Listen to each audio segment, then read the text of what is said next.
तमाम देखने और सुनने वालों को मेरी तरफ से अस्सलाम वालेकुम। तो आज कल के मुल्की हालात जो हैं उन पर अगर बात की जाए तो इमरान खान साहब आजकल कुछ परेशान नज़र आ रहे हैं।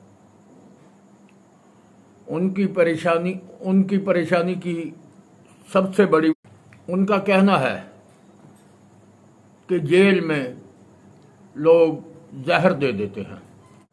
अब ये चीज़ें उनको क्यों याद आ रही हैं? इसके अलावा परवेज़ लाई के मौजूदा फैसले पर बात होगी कि उन्होंने फैसला क्या किया है। तो तीसरा ये, जिस खुशफहमी में पीटीआई ने पंजाब हुकूमत का अंदाज़ा लगा रखा था उस पर भी बात होगी। तो सबसे पहले बात जो करते हैं वो ये करते हैं, सबसे पहली जो बात होगी वो इस बात पर होगी कि शबाब के लिए इमरान खान बहुत परेशान और उनका ख्याल है कि शायद पंजाब हुकूमत इसमें कोई मदद करेगी। मगर परवेज़ लाई एक मंझे हुए सियासतदान है और सबसे बड़ी बात वो कानून को हाथ में नहीं लेते। उसकी सबसे बड़ी वजह आप ये उनका माजी चेक करें कि उनके दौरे इक़्तिदार में कभी कोई जाली पुलिस मुकाबला नहीं हुआ। इसका मतलब ये है कि वो कानून की हुक्मरानी पर अमल करते हैं। पुलिस गर्दी भी बहुत कम होती है उनके दौर में। तो इमरान खान साहब का ये ख्याल था कि परवेज़ लाई वज़ीर आला बन गए और अब पंजाब में वही कुछ होगा जो बुज़दार दौर में होता था। मगर हालिया शहबाज गिल की गिरफ्तारी के बाद परवेज़ लाई के दो टोक जवाब ने ये जाहिर कर दिया कि वो कानून की हुक्मरानी पर यकीन रखते हैं। अब रही बात कि इतना इमरान खान साहब को क्यों जहर याद आता है, जबकि हुसैन नवाज ने इमरान खान दौर में ये कहा था कि मेरे वालिद नवाज शरीफ साहब को जहर दिया गया है। और आसफ अली जरदारी साहब भी जेल के दौरानिए में बहुत ज़्यादा बीमार रहे और उनके भी कुछ खदशात थे। अब ये रस्म किसने डाली है? जेल में घर से खाना नहीं पहुंचाने देना, जेल के अंदर, बल्कि मरियम नवाज ने कहा कि मेरे वॉशरूम में वीडियो कैमरे मौजूद थे जहां से वीडियो बनती रही। अब इतने घटिया काम भी होते रहे हैं। तो अब जो आदमी करता है उसे अंदाजा होता है कि शायद उसी तरह हो जाएगा। तो इस किस्म के घनौने फेल करने की इब्तिदा पीटीआई दौर में ही हुई। इसके अलावा अगर हम ये देखें, इमरान खान ने एक बयानिया बड़ा भरपूर तरीके से बेचा। इस कौम की नब्ज़ पर उस इमरान खान का हाथ है और वो समझते हैं कि कौम किस बात को, कौन सा बयानिया है जिसे पहुंच कर खरीदते हैं, पैसे देकर खरीद के ले आते हैं। वो है अमेरिका मुखालफ। तो अमेरिका मुखालफ बयानात तो दिए, बयानिया बनाया, साजिश का इल्जाम लगाया, मगर हम अमेरिका में फैक्ट्रियां लगाकर वहां मामलात अपने सीधे करने की भी कोशिश कर रहे हैं। अच्छा, इसमें कोई शक नहीं कि पीटीआई का वोट बैंक मौजूद है और ठीक वोट बैंक है। मगर हम पीटीआई को इतनी भी गलतफहमी में नहीं रहना चाहिए कि शायद सारा पाकिस्तान ही पीटीआई का है। तो ऐसी कोई बात नहीं। क्यों?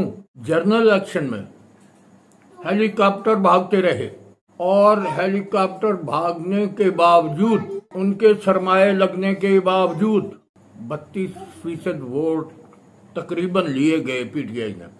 अब बकाया वोट भी तो हैं किसी के, क्योंकि इस दफा अलीम खान का हेलीकॉप्टर, अलीम खान या वो हेलीकॉप्टर नहीं उड़ेगा। अब इमरान खान साहब हर जगह जुल्फ़िकार अली भुट्टो या बेनज़ीर भुट्टो को उनका नाम लेकर उनकी मिसालें देते हैं, मगर बेनज़ीर बनने के लिए या जुल्फ़िकार अली भुट्टो शहीद बनने के लिए तो कुर्बानियां देनी पड़ती हैं। इस तरह नहीं बना जाता ना कि अगर छापा पड़े तो दीवार फलांग जाओ, गिरफ्तारी का खतरा हो तो खैबर पख्तूनख्वा में बैठ जाओ, हुकूमत मुखालिफ स्टेट बनाने के लिए बनी गाला में अपनी फोर्स बना लो। वो सियासी लीडर तो फिर गिरफ्तारियां देते हैं, आओ हमें गिरफ्तार करो, उसके बाद पता चलता है कि कितना कोई दलेर है। अब एक बात तो खत्म हुई, परवेज इलाही साहब बुजदार साबित नहीं हो सकते, खासकर शहबाज गिल के मामले में, जिसने अफवाज पाकिस्तान या आइन की पामाली की हो। उसके लिए तो बिल्कुल उम्मीद ना करें कि परवेज इलाही इनकी कोई मदद करेंगे, क्योंकि वो परवेज इलाही पहले ही तरदीद कर चुके हैं। तो अब मजीद जो इमरान खान के लिए परेशानी नजर आ रही है वो ये है कि अगर दोबारा रिमांड मिल गया तो बची खची जो बातें हैं वो भी हुकूमत के हाथ लग जाएंगी। इसीलिए किसी ने बहुत खूब कहा है, खू कड़िए ते खाता तैयार। तो आप अपने दौरे इक़्तिदार में अपने सियासी हरीफों के साथ जो कुछ करते रहे हैं, इसमें कोई शक नहीं कि वही होने जा रहा है शायद, क्योंकि ये सब कुछ तो वैसे ही तारीख अपने आप को दोहराती है। तो बहरहाल वजीर आला परवेज इलाही साहब को बुजदार समझकर वजीर आला बनवाने वाले मेरे ख्याल में सियासी नाबालग हैं, क्योंकि परवेज इलाही एक मंझे हुए सियासतदान हैं। वो कानून से बालातर या कानून शिकनी के कायल ही नहीं। और फिर परवेज इलाही के साबका दौर का अगर मुआवजा किया जाए तो वो अपनी मर्जी के काम करते थे और तरक्याती कामों में अवाम की जरूरतों का ख्याल रखते थे।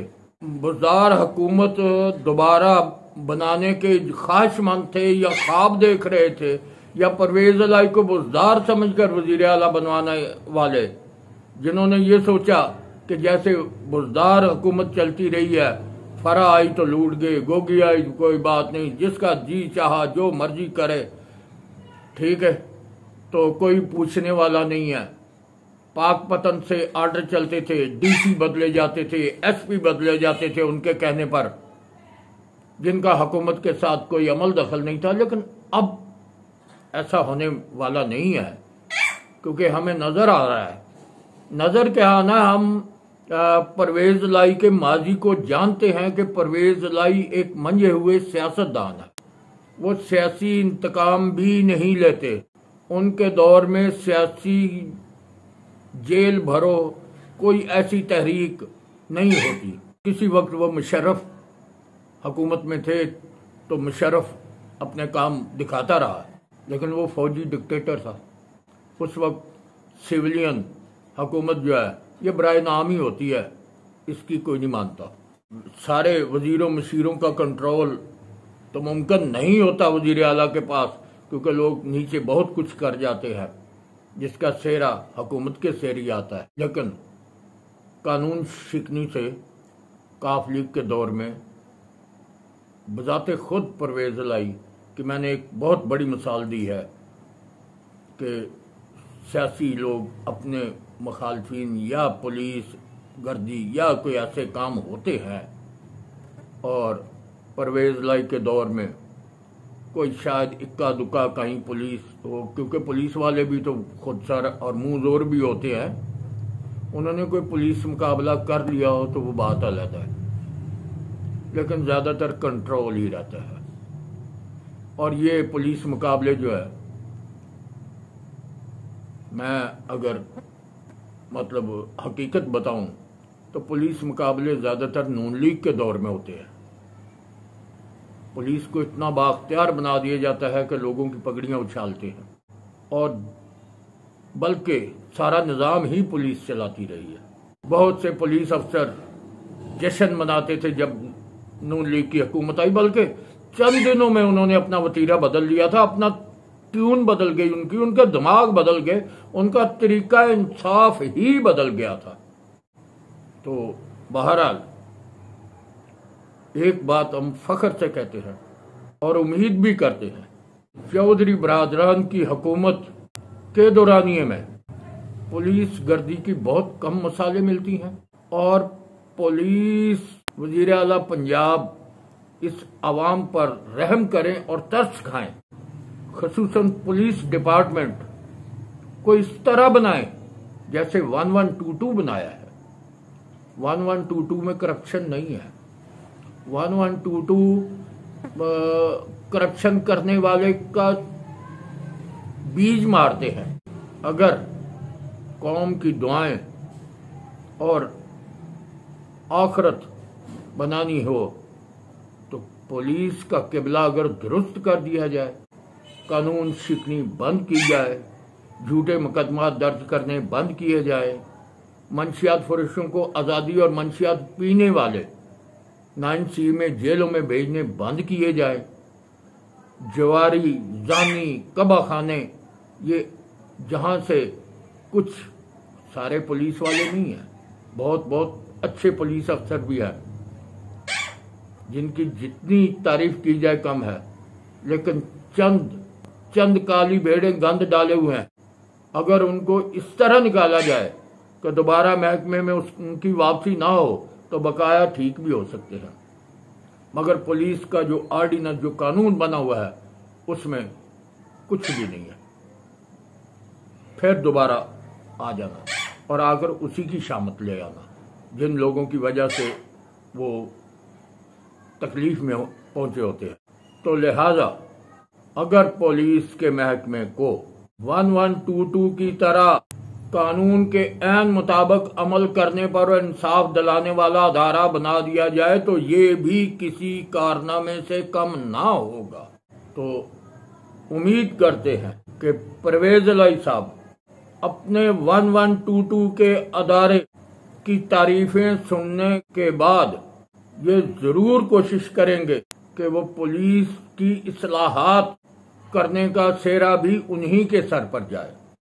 तो अगर ये वीडियो, ये वीलॉग पसंद आया हो तो मेरी गुजारिश है कि चैनल को सब्सक्राइब करें और आइकॉन के बटन को दबा दें ताकि आइंदा वीडियो भी आप तक पहुंच सके। वस्सलाम, शुक्रिया।